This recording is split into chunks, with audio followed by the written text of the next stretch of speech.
So let's talk a bit more about that People's Vote March in London yesterday, because organisers said that more than 700,000 people turned out and they're hoping to put pressure on the government to put any Brexit deal to a national vote. One of the organisers was Alastair Campbell, Tony Blair's former Director of Communication. He joins us now in the studio. Thank you for being with us. Pleasure. 700,000 people, extraordinary turnout. Do you think it'll make any difference? Well, I hope so, and I think one of the reasons why there was such a big turnout, far bigger than, to be frank, we'd anticipated, I think is because people feel that the Brexit process, contrary to what the Minister has just said, is not going well, that nobody actually voted for the Brexit that is now on offer. People are beginning to see there's no deal available that is as good as what we have. And I think the other thing is that people sense this vacuum in leadership. And therefore, that was people coming together. I know the Brextremists, as I call them, like to say this is the establishment. That was not the establishment. There were people there from literally every part of the country who are just not happy with the way this is going, and they're not going to unite around this vision of Brexit. So I don't think anyone will disagree that there are people who are really passionately unhappy with Brexit. But at the same time, millions of people voted for Brexit. Many of them felt ignored by politicians before. They're going to be listening to you, saying, we're just being ignored again. I mean, who did you think voted in the last People's Vote, if it wasn't people? Yeah, there were people of the 17.4 million who were on that march yesterday. This was not just people who voted Remain, there were people who voted Leave. But there are also probably people who voted Remain who just wish we'd get on with it and stop talking about Brexit. The whole country is kind of saying, can't we just talk about something else? Can't we get this done with?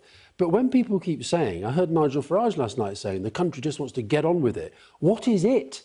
The it... Well, a lot of people want to get on with Brexit. Yes, but the it has to become, as you've just heard from the Brexit minister, it has to become a treaty. It has to become words in legislation which Parliament agrees to. And there is no it.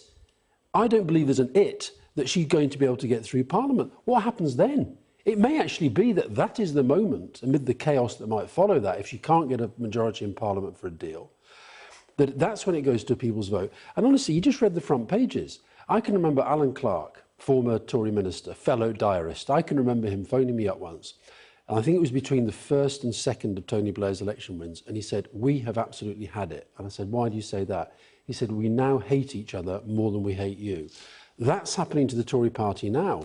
And I just think it is so chaotic. They are so divided. They are so incompetent. The idea of trusting them to negotiate the most serious set of decisions that this country's faced in our lifetime, I think is absurd. You brought up your diaries there. So let's have a look at what you wrote in your diary at the time when around 1 million people marched on Iraq. You wrote this: I bumped into no end of people coming back from the march, placards under arms, faces full of self-righteousness. So are you now the self-righteous ones? Well, I'm certainly somebody who believes passionately what it is that I'm fighting for, as people did then. And I understand why people bring up the Iraq March, because it was the biggest, it was bigger than yesterday. And it was ignored by the government. And Tony Blair was the Prime Minister, and ultimately we elect Prime Ministers and Cabinets to take very, very difficult decisions. We're in this mess because David Cameron, I think, abdicated the responsibility of leadership and put out a referendum. I think this referendum is very, very different, both to Iraq and to the first referendum, because Gary Lineker was one of the... He was doing Match of the Day, so he spoke by video. But he made the point that it's very, very rare in life that you actually do have the benefit of some hindsight. We've had the vote, 2.5 years on, half of Parliament. Nobody voted for this mess. Nobody voted for this dog's Well, how do you know? Are you really... Can you name anyone that you're really close to who voted to leave the EU? And I mean close, not just someone you know a little bit. Yeah, I've got friends. I've got very close friends who voted leave. So what do they think of you now? Well, campaigning to overturn their decision, thinking they didn't quite understand it last time. No, I think they understand that democracy is a process. It's a debate. You carry on arguing. Excuse me. I mean, a friend of mine, you know, I've got lots of friends in Burnley, and Burnley voted leave by a very considerable majority. But actually, two of the guys who were on one of the videos yesterday, they were Burnley fans who came up to me at a recent match calling for a people's vote. I think this idea, I think there are Remainers who, as you say, saying get on with it. I think there are an awful lot of Leavers who are actually saying this is not the Brexit we voted for. I don't see how, if you're a Tory MP, like the Minister, Mrs Braverman, who we've just heard just now, if you're a Tory MP who really believes in Brexit, you can't vote for Chequers. you can't vote for this plan that Theresa May is doing because it's not Brexit. I couldn't support it because I think it's going to damage the future of the country. One of the problems you've got is if you are going to have any realistic chance of a second referendum, really, you need Jeremy Corbyn on side. Where was he yesterday? He was apparently at some event to do with Pinochet. I don't know. But, I mean, look, you're absolutely right. But look what happened at the Labour Party conference. But Jeremy Corbyn has made no indication he is going to support a second referendum. Thus far. You see, and there's something else that somebody said. There's a Tory MP, amongst the many horrible things that are being said about her by her colleagues in the press. Somebody quoted Michel Barnier, and this, I'm sure, will rile the Brexit extremists, but Michel Barnier apparently says that the way that he's come across Theresa May is she says no until she says yes. We had the same on the snap election. I think, look, politicians do respond to pressure. It's why the purpose of yesterday's march, it wasn't just to have a march. Does it frustrate you, though, that Jeremy Corbyn is not supporting? Yes.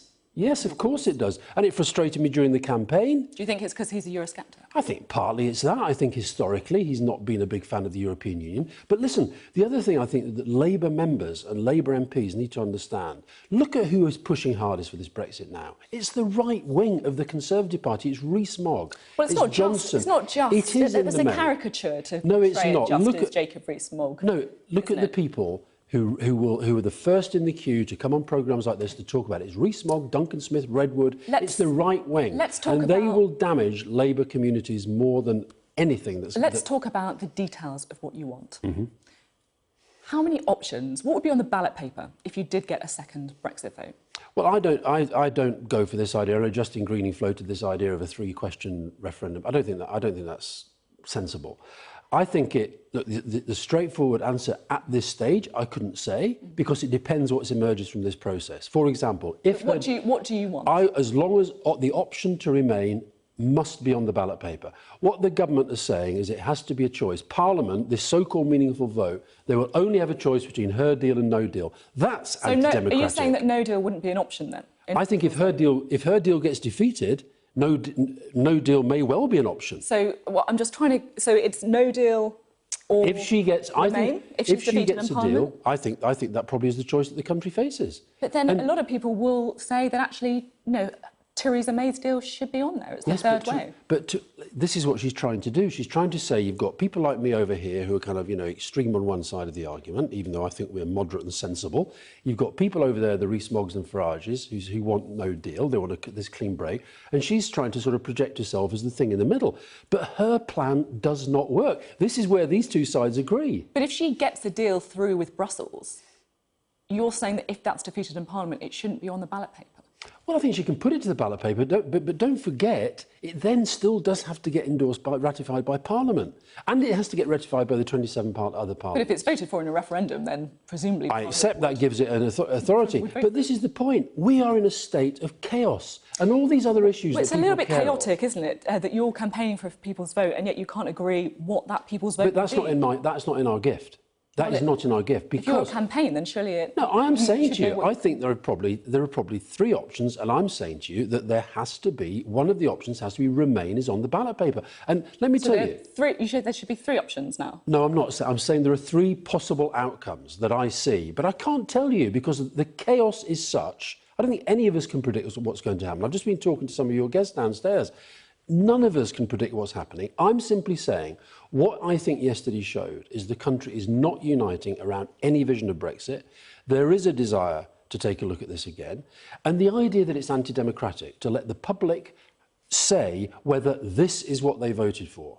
I think it's profoundly anti-democratic not to do that, particularly given the mess, given the cost, given the chaos, given the fact, frankly, we're becoming a bit of a joke around the world, and given the fact the government is doing nothing else, meeting none of the challenges, none of the problems that led to people voting leave in the first place. If your People's Vote campaign fails and we do leave the EU in March, what happens then? Do you campaign to rejoin? I don't know. I really don't know. I mean, I think that, look, if she gets a good deal and MPs vote for that deal, then you'd have to say she's got a mandate for that. But there is no good deal available. You no longer hear them saying this is going to be great for Britain. They just say we have to do it. There's no sort of why. There's no why at the end of that.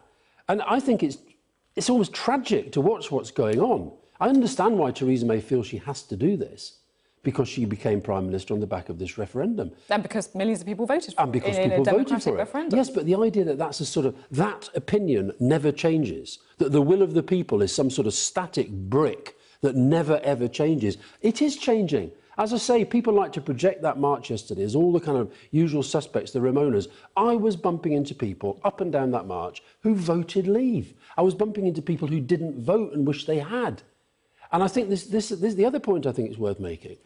I mean, normally, 2.5 years, you can get a lot done in a government.